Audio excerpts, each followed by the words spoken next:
Hi, I'm Cammie, and on this episode of Dishing Dirt, we're going to learn how to prune our landscape and get our transplants ready for our spring gardens. So let's dig in.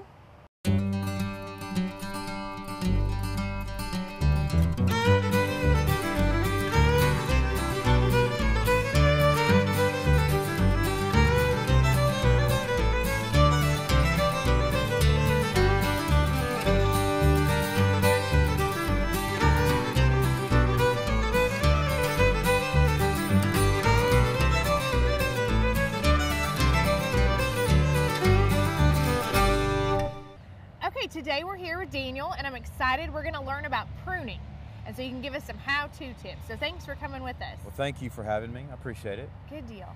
Well, first things first, tell us about roses and how we need to go about pruning roses. Well, roses, there's so many roses to choose from, how to prune, how not to prune. You want to make sure you know what type of rose you have before you decide what type of pruning you do. So a lot of these roses out here, they're old-fashioned roses. They've got the real big blooms that everybody loves, but you also have to make sure that you maintain them, and these are high-maintenance roses. A lot of people know about the knockouts. Those are very, very low maintenance. They're easy to grow, stuff like that. That's probably the rose for me. I need low maintenance. It really is. A lot of people like that. They're real big bloomers. They don't, you see a lot of blooms in a concentrated area, and people like to put them in their yard for that reason. Low water, full sunlight. They don't have to baby them, basically. Right. Okay, so if we have old-fashioned roses, how do we go about pruning those? Is this the time of year to do that? You can basically prune your roses, these types of roses, and any roses for that matter, anytime you want to. You just need to do it properly, and it's all going to be based on what you want your rose to look like. Okay. So you want, for example, this one right here is very, very thin. If you want a thicker rose bush, you need to make sure that you keep your rose bush nice and tight. Okay. So big is not always good. In this case, the first thing you want to do on pruning these is to look for dead areas. So a lot of dead areas, you just basically look inside, and if you can see some broken pieces or maybe some branches that are dead or brown or gray, is a good indication that's either it's diseased or it wasn't pruned properly.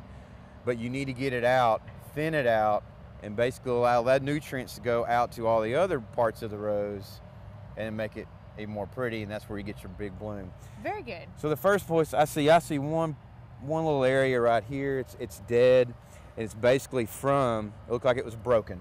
Okay. That could have been from anything. Could have been from reaching in there to prune, or could be something, maybe that part is dead, or it's dying and it got weak and ending up dying. So the best thing to do is first, when you have your pruners, make sure that you have a good set of pruners. So I can't just go in there and twist it off? I'm not a big fan of that. You can, but I just don't think your rose is going to look as pretty as it should. So buy a good pair of pruners. If you have an old pair, make sure they're sharp. Okay, very Last good. thing you want to do is prune something that's dull, and then you're going to end up twisting it and basically doing what you're saying you're doing. Good. So there's a small dead piece in here, and we'll look inside. You can kind of see right in this area. And what I like to do is I like to cut wherever I'm cutting, I like to cut at an angle where I want the new limb to grow to. Very good. If you cut it on the inside, the limb's going to grow inside. If you cut it on the outside, it'll grow outward. So we'll just do a real quick snip like that. Discard it. A lot of these trimmings that you have, people put in their compost piles and stuff like that. Just make sure that if you do that this did not die because of a disease. If you put it in compost and you use that compost for other garden areas, all you're doing is taking that disease and giving it to all your other plants. What I'd recommend is my favorite, put it in a burn pile and just burn it and get rid of it. So when you were looking at the pruners and you made that clean cut, that makes it so that we won't have other issues that could pop up just from instead of just twisting it off? Right, and if it is diseased, you need to take at the leaves. Right here, it doesn't look like it's diseased. It probably has some stuff on top of the leaves after it died. But for looking at the rose, the master gardeners have been doing such a great job maintaining these. I don't think this disease. I think what's on there came after it died. Very good. But yeah, I would make sure that if it is diseased, that if you don't just worry about the dead area, if it's diseased further down, cut below that or treat it before you cut it, because all you're doing is spreading it. So other tips you could give us on, I mean, are we going to be pruning off our blossoms, our roses, if we prune now, or? Yes, and if you'll notice, and you can, some of these roses like this right now, they're already pushing. And what does pushing mean? Well, pushing, and I'm sorry, I'm assuming everyone knows what that means, but pushing is basically it's growing new leaves.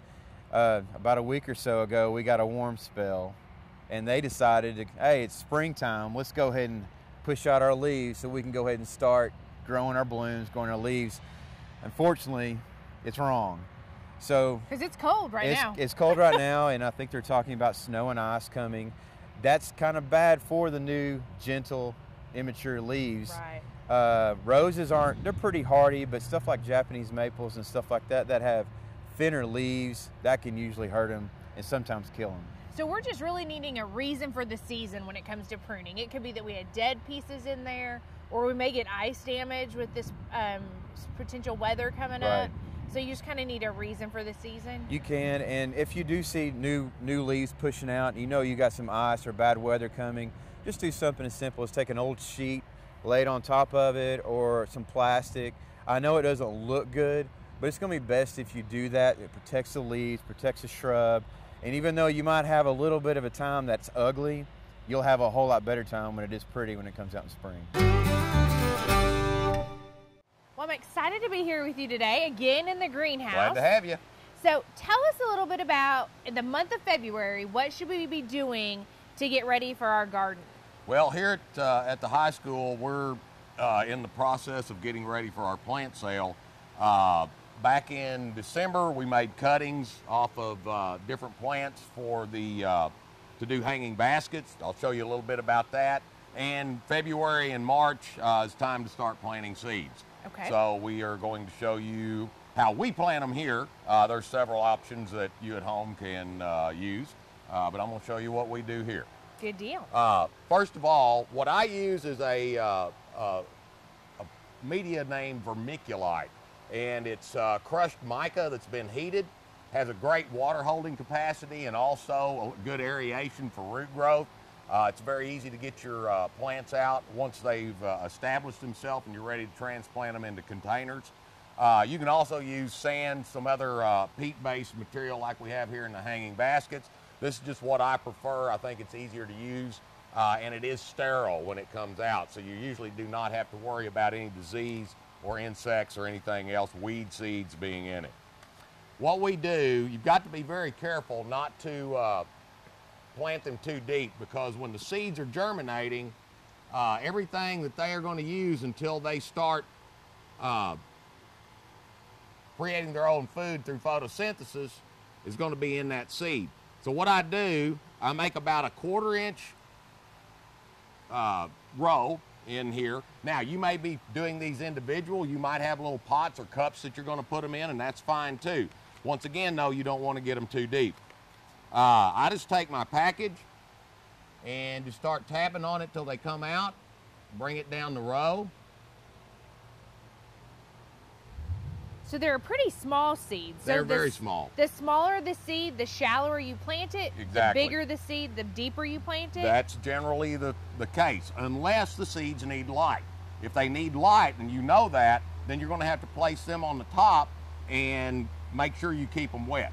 Now, what we'll do here, we'll just come back in and basically take a little bit of that vermiculite that we pushed out of the way for that row, and then we're going to mist them.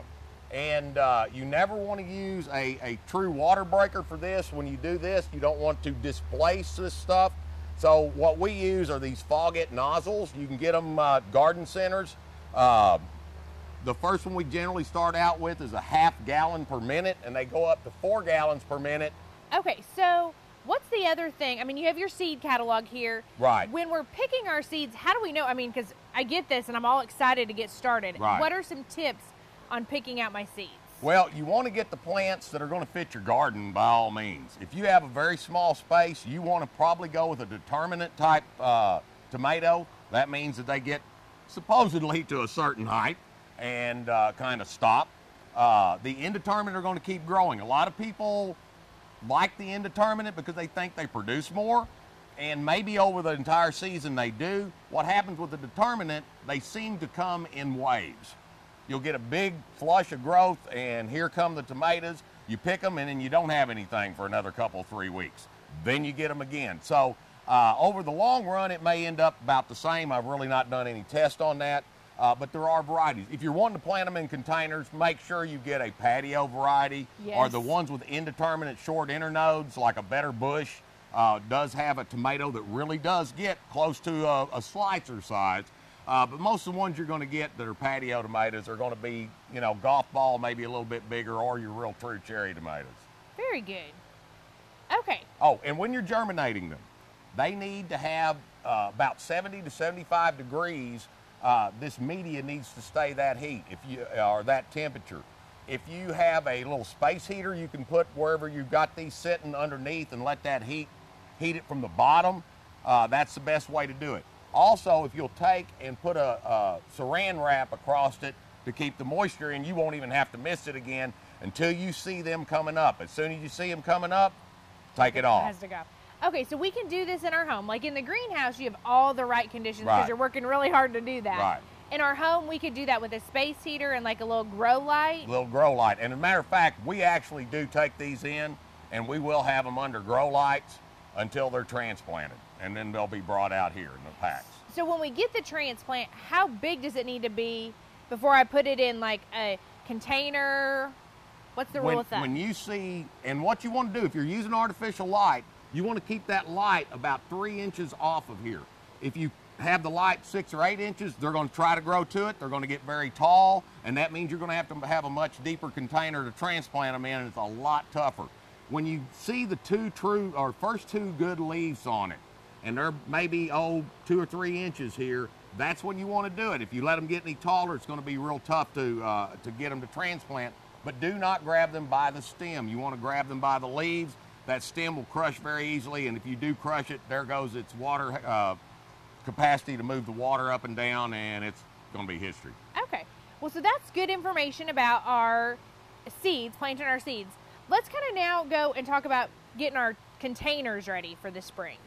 Okay. What I have here are a couple of hanging baskets that my students will be working with in the near future. What I have here are some wandering Jew cuttings. These were made back in December, and what we do is we just take 3 of these, and right now is the time to try to get these done so they'll be nice and full by 1st of April, when you're going to want to put them out into the or out on your deck or front porch or wherever you want to hang them. Not much to it. We do put, and I didn't bring any out here, when we fill up our pots, it's real good to use an Osmocote or some sort of slow release fertilizer. Put you about, for better terminology, about a shot glass full per hanging glass basket. That'll work. And over here we have a new variety of petunia we're trying this year. It's a type called Crazy Tunias, and these are called Night Riders. And on these, you're going to want to put like 4 of them per pot to make sure it fills out. So you're really just putting these little transplants that have really nice little roots. Right. Putting them in there, and we do them now in February, and then by April when we're ready to put them out, then we can and right here you can see they have pretty good root system. They've been in here now for a week and a half. Well, thank you so much for sharing today with us and showing us how to not only plant our seeds, but also transplant our little seedlings. All right, we'll come back and we'll do something else next time. Good deal. Thank you so much. You're welcome. Well, that's it for this episode of Dish and Dirt. We want to thank Daniel Durden for helping us learn how to prune our landscaping plants. And we want to thank Randy Romeo for giving us some tips about our transplants. See you next time.